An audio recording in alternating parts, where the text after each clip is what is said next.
Bom, eu vou falar sobre a intencionalidade em notícias de jornal online a partir da notícia que eu escolhi.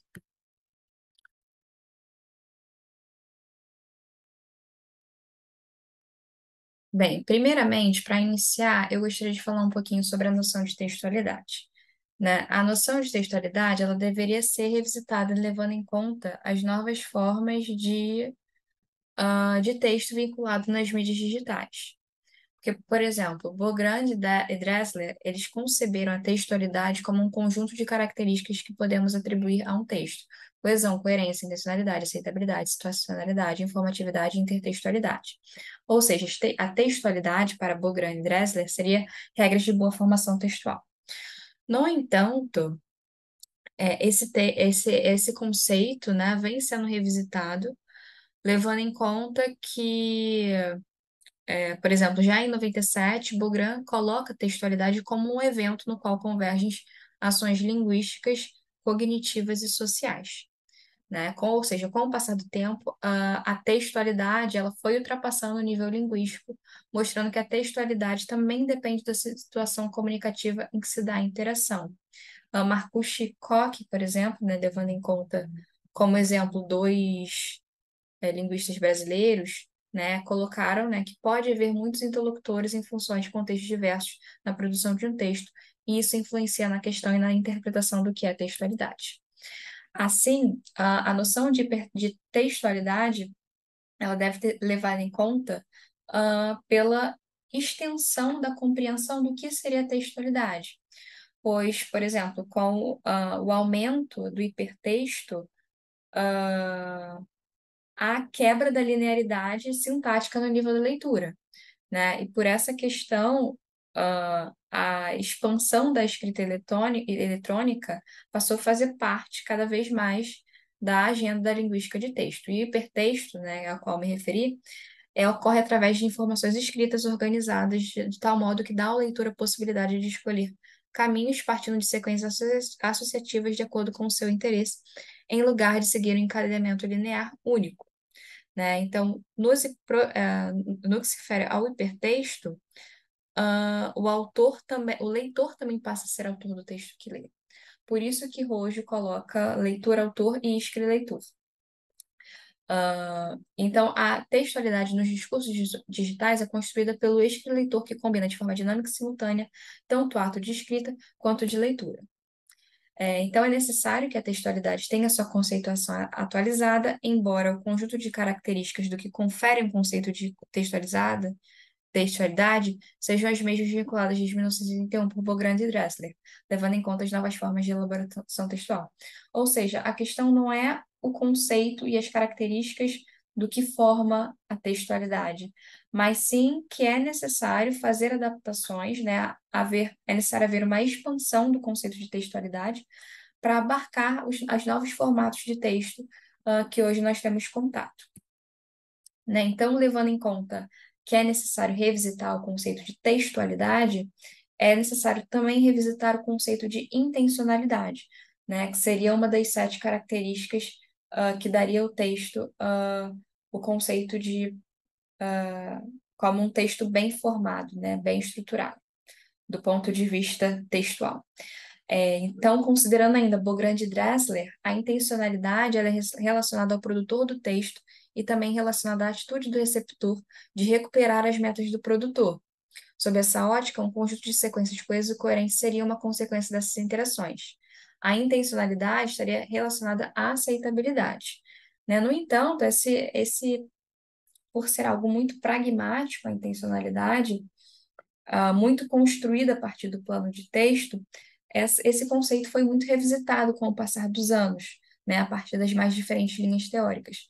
Eu gostaria só de enfatizar rapidamente que o conceito de intencionalidade foi muito trabalhado por Koch quando ela aplica o conceito de argumentatividade à intencionalidade. Né? Ela coloca a linguagem passa a ser encarada como forma de ação sobre o mundo dotada de intencionalidade, vinculadora de ideologias, caracterizando-se, portanto, pela argumentatividade. Junto com Travaglia, ela coloca que a argumentatividade manifesta-se nos textos por meio de uma série de marcas ou pistas que vão orientar seus enunciados no sentido de determinadas conclusões, isto é, que vão determinar-lhes a orientação argumentativa segundo uma perspectiva dada. A partir disso, né, eu entendo como intencionalidade o empenho do produtor expressar sua argumentatividade, a qual é delimitada por uma série de marcas que podem orientar o leitor no sentido de determinadas conclusões. Eu levo em conta, né, todas as possibilidades oferecidas pelo hipertexto, como é o caso dos links, das marcações, das escolhas textuais, né, e levo também em conta o caráter dialógico do texto, né, porque há, de certa forma, principalmente no discurso digital, um diálogo entre o autor e o leitor, que ao mesmo tempo, né, é autor também no texto, porque ele está construindo, levando em conta a hipertextualidade. Então, considerando, né, trazendo aqui para a intencionalidade no que se refere a notícias de jornal, eu gostaria só de colocar aqui Marcuse 2018, para que em gênero textual se caracteriza pela materialização de situações comunicativas circulares, que apresentam padrões sociocomunicativos característicos definidos por composições funcionais, objetivos, enunciativos e estilos concretamente realizados na integração de forças históricas, sociais, institucionais e técnicas. Né? Então, nós temos o gênero, nós temos o discurso, que seria uma prática, uma ação do sujeito sobre o mundo, tendo como resultado a enunciação. É interessante levar em conta, né, para esse quadro de Marcuse, os conceitos de suporte, gênero e discurso. Suporte seria onde é vinculado, né, o discurso e também o gênero, né? No caso, a gente tem um discurso que é materializado a partir de um gênero e que é divulgado a partir de um suporte, no caso, suporte jornalístico. Para Mello, 1985, no texto jornalístico, a intencionalidade ela apresenta a reprodução do real e a leitura do real e a natureza estrutural dos relatos. Então, tem o real, e a forma como é divulgado o real, né? Como é lido o real e a forma como é divulgado o real, né? Então, não seria o real puro, né? Seria o real e a leitura do real feita pelo autor e a natureza real dos relatos. Então, partindo, né, para a notícia, né, a qual eu escolhi, eu gostaria só de mencionar aqui também que, segundo Bardot e Deleuze, quatro elementos compõem o jornalismo na web, que seria a interatividade, a customização do conteúdo, a hipertextualidade e a multimodalidade. Palácio ainda menciona memória e instantaneidade, mas eu queria focar, né, nesse trabalho aqui, na hipertextualidade e na multimodalidade, que eu acho que, levando em conta o discurso digital, é algo que agrega muito à argumentatividade. Então, aqui nós temos o texto, eu vou passar só para mostrar como eu separei em blocos, né? Então, nós temos essa primeira parte, essa segunda parte aqui, essa parte, né? Então, esse seria o texto. E para analisar a intencionalidade no texto, eu pensei na escolha de palavras, a disposição de orações e parágrafos, os hiperlinks, os itens multimodais, as marcações e os destaques. Então, aqui nós temos: Taylor Swift realiza o segundo show no país sem citar mortos no Rio de Janeiro. Temperaturas caíram significativamente no domingo, no Rio de Janeiro, depois de 2 dias de calor recorde. No título e subtítulo da notícia, o autor situa o contexto. Ao falar Taylor Swift realiza segundo show no país sem citar mortos, já está subentendido para a audiência que houve mortes relacionadas ao show da cantora. Uma causada pelo calor excessivo durante o dia do show e uma sofrida por um fã na praia de Copacabana devido à reação ao assalto. No subtítulo, a informação menor explicita que o show ocorreu após a diminuição da temperatura. Essa notícia, né, ela foi divulgada no dia 19 de novembro, né, o primeiro show da Taylor Swift aqui no Rio de Janeiro foi no dia 17 de novembro. Essa notícia foi vinculada no dia 19, em razão do adiamento, do show. Então, partindo aqui, Taylor Swift realizou sua segunda apresentação da Eras Tour no Engenhão no último domingo. Sem mencionar a morte de 2 fãs dias anteriores, a cantora se apresentou para mais de 60 mil pessoas no estádio, desta vez com termômetros marcando temperaturas significativamente mais baixas. Na primeira noite da turnê de Taylor Swift no Rio de Janeiro, na sexta-feira, Ana Clara Benevides, de 23 anos, passou mal e morreu após ser encaminhada ao hospital. A tragédia levou o governo federal a determinar que a produtora do evento garantisse acesso à água em todas as apresentações da cantora no Brasil e a editar uma portaria permitindo a entrada de garrafas de água em todos os shows a partir daquele momento. Outro fã da cantora, Gabriel Santos, de 25 anos, foi morto a facadas durante um assalto na praia de Copacabana, na zona sul do Rio de Janeiro, na madrugada do dia 19. É válido mencionar, então, ao descer a página, né, a gente tem aquela página de introdução, em que há o título, subtítulo e foto. Ao descer a página, estão marcados nas notícias, quando aberto pelo computador, mas não pelo celular, o fato, né, de que morreram ah, dois fãs da cantora, né? Então, é dado esse foco a partir de uma marcação em lilás. Só posteriormente é que é explicada, né, o contexto real das mortes, né? Então, a primeira morte foi a da Ana Clara Benevides, de 23 anos, que passou mal no show após ser encaminhada ao hospital.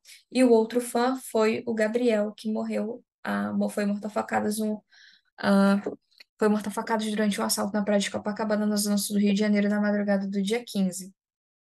Ou seja, é, houve, né, anteriormente uma relação, foi feita, né, foi relacionada as duas mortes, mas lendo a partir da reorganização dos parágrafos, é possível ver que uma morte não tem nada a ver com a outra, né? Eles colocam aqui outro fã da cantora, mas a única coisa que eles têm em comum, as duas vítimas, né, a única coisa que elas tinham em comum era serem fãs da cantora Taylor Swift, mas a segunda morte foi por conta de violência urbana.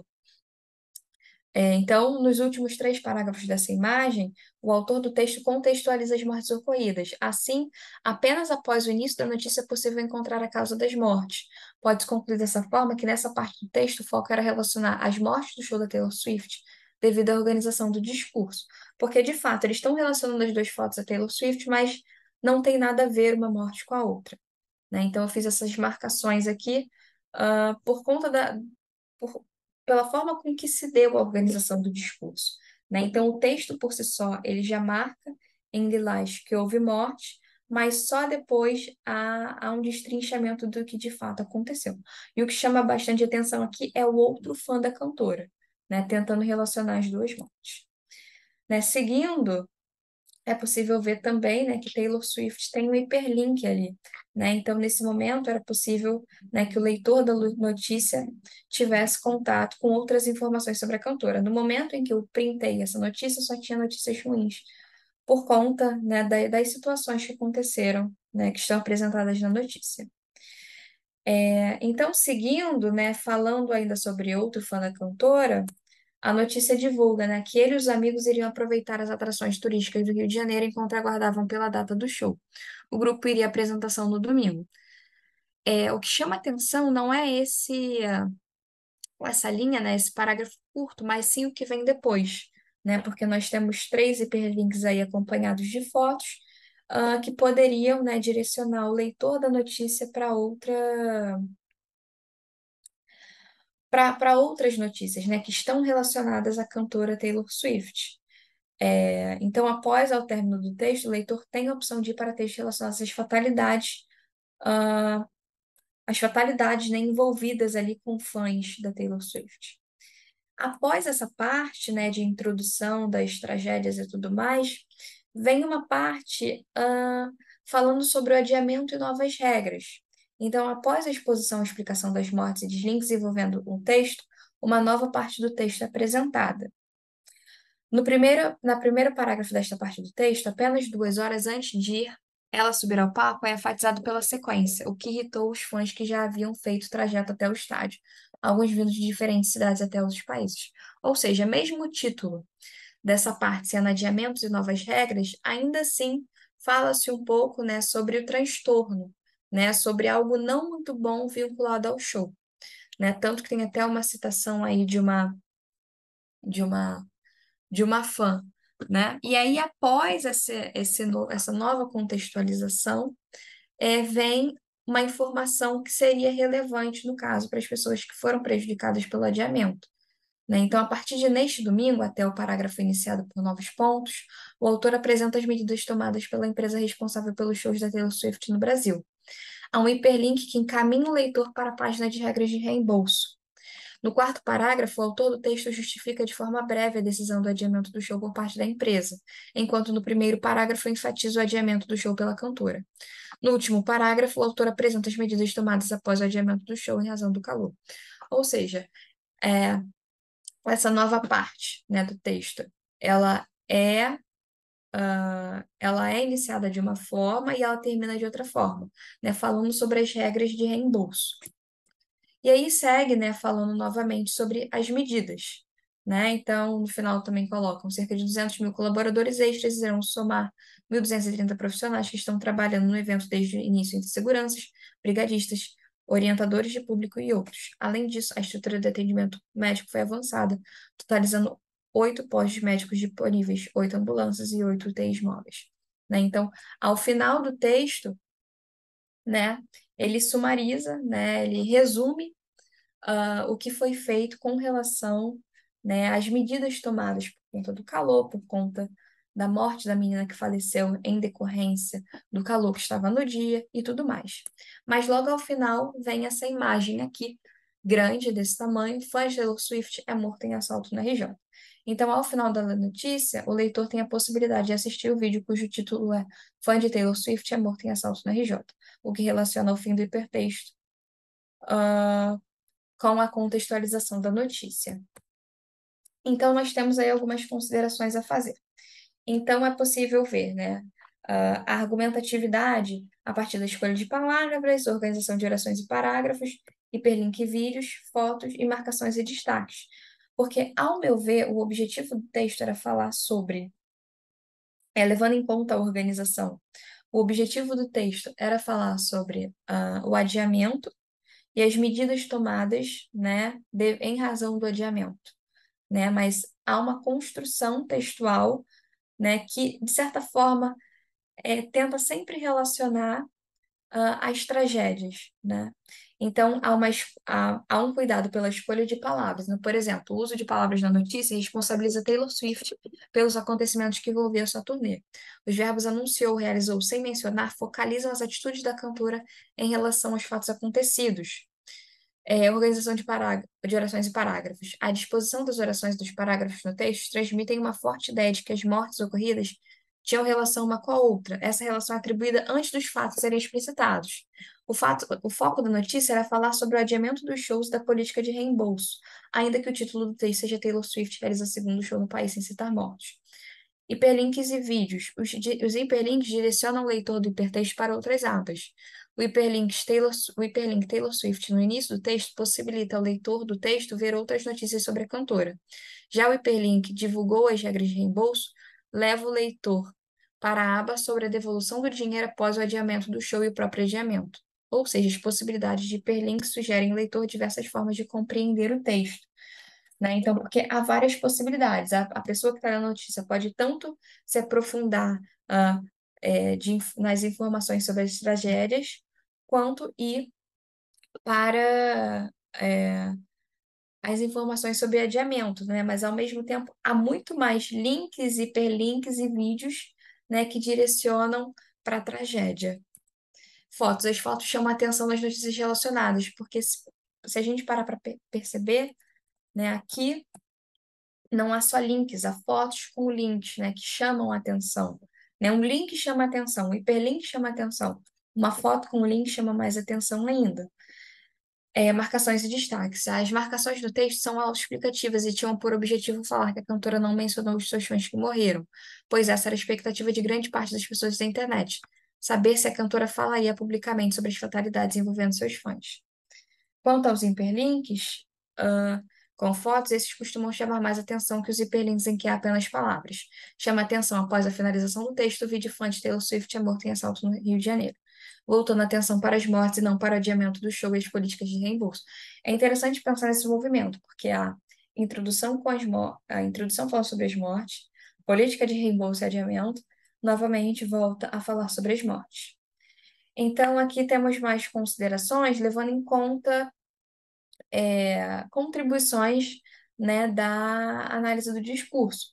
Então, o que nós temos a partir do texto observado é que o contexto ele pode ser cognitivamente concebido, né, levando em conta que a turnê da Taylor Swift era um assunto em pauta no momento.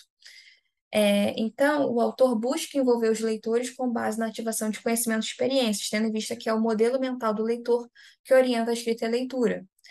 O modelo mental se redefine à medida que o plano do texto é realizado. Ou seja, o que nós temos no texto, né, num texto, numa mídia digital, é um plano de texto, que pode ser, atualizado a todo momento, né? Ele pode ser formado a todo momento, né? E, como eu coloquei aqui, há gerenciamento de conhecimentos diversos na produção e compreensão do texto, exigindo dos usuários da língua que calculem estrategicamente não apenas os conhecimentos que devem ser explicitados ou implicitados em uma dada produção, mas também o modo pelo qual devem fazê-lo, tendo em vista a intenção e o objetivo em jogo. É possível ver o texto em seu viés multifacetado. Embora haja um plano de texto do ponto de vista pragmático e discursivo, é possível ver mais que um texto e mais de um texto, né? Porque a gente vê várias opções ali de como construir esse discurso, de como construir esse plano de texto e de como construir essa informação. Então, a representação mental da situação comunicativa ela é reconstituída várias vezes durante o texto, levando em conta as manifestações linguísticas da notícia e o ambiente comunicativo. E a construção de sentido é monitorada do início ao fim do texto. Mas desde o início do texto, é, mesmo falando sobre o adiamento e as políticas de reembolso, o foco do início ao fim é falar sobre as mortes. Então, de certa forma, há um monitoramento. Tanto que no meio da notícia há um leia mais em que direciona o leitor, né, para ver mais informações sobre as mortes. Então, considerando o poder de construção de representação mental sugerida pelo plano de texto, a escolha de palavras, a organização dos parágrafos, os hiperlinks dos vídeos, as fotos, as marcações e destaques interagem para que seja construído um discurso que apresenta a intencionalidade construída pelo autor do texto. Na notícia em questão, o discurso reconstruído pelo leitor da notícia pode ser construído a partir das possibilidades do hipertexto, havendo mais de uma possibilidade de discurso e de construção do plano de texto. Assim, tanto o texto quanto o discurso caminham juntos na construção da intencionalidade, gerada a partir de construções pertencentes tanto à parte linguística do texto, quanto à parte visual e multimodal. A disposição dos links, ou seja, toda a hipertextualidade, corrobora para a construção da intenção, e no que se refere à notícia aqui analisada, cumpre um papel importante na argumentatividade. Então, aqui nós temos as minhas referências bibliográficas, e é isso.